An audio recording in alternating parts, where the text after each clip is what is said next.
দেখতে দেখতে রোজার একটা বাকি আছে। কত দ্রুত রোজাগুলো চলে গেল মনে হচ্ছে।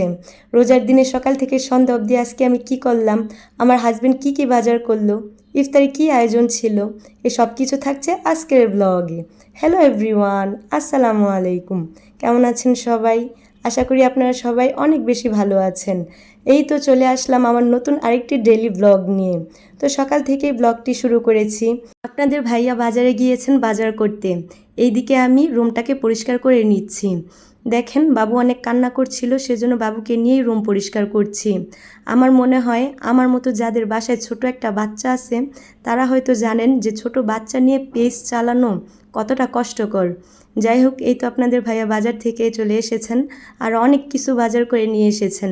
বাজারের মধ্যে ছিল এটা এক টাইপের নিমকি হবে হয়তো, আমি নামটা জানি না।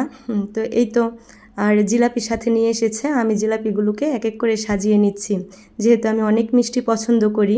আর এই তো এইদিকে অনেক রকমের ফল নিয়ে এসেছেন। ফলের মধ্যে এখানে ছিল নাশপাতি ফল, কলা, আঙ্গুর ফল আর তরমুজ।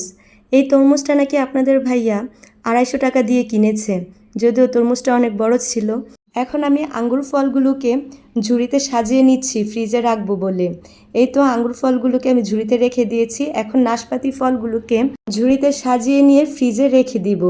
ব্লগ ভিডিও বানানো অনেক কষ্টের। প্রথমত ভিডিও করো, এরপর এডিট করো, তার উপর ভয়েস দাও, ছোট বাচ্চা নিয়ে খুব প্যারাদায়ক।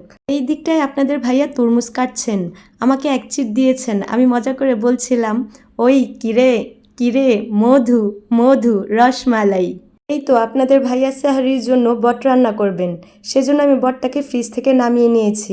যেহেতু এটা ঠান্ডা সেজন্য আপনাদের ভাইয়া সেদ্ধ করে নিয়েছেন। এখন যেহেতু বট রান্না করবে সেজন্য একটা কড়াইতে তেল দিয়ে, অবশ্য সরিষার তেল দিয়েছে, তেল দেওয়ার পর পেঁয়াজগুলোকে ভেজে নিচ্ছেন। আজকে আর রেসিপি শেয়ার করব না, তাহলে ব্লগটি অনেক বড় হয়ে যাবে। এই তো বট রান্না প্রায় শেষের দিকে। দেখেন বট রান্নাটা কতটা লোভনীয় হয়েছে, খেতে কিন্তু বেশ মজা হয়েছে। তো এই তো বিকেলের দিকে আমাদের এখানকার মসজিদ থেকে বিরিয়ানি দিয়েছেন, তো আমি বিরিয়ানিটা খেয়েছি।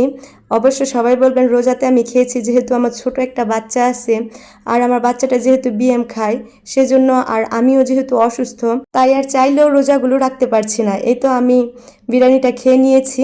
বিকালে আমরা যে বাসায় থাকি ওই বাসার মালিক আঙ্কেল, উনি অবশ্য লন্ডন থাকে, লন্ডন থেকে ওনার ভাইকে ফোন দিয়ে বলেছেন বিকালে আমাদেরকে ইফতার পাঠানোর জন্য। আঙ্কেলের ভাইয়ের যেহেতু দোকান আছে, রেস্টুরেন্ট আছে, তো ওইখান থেকে আমাদেরকে ইফতার পাঠিয়েছেন।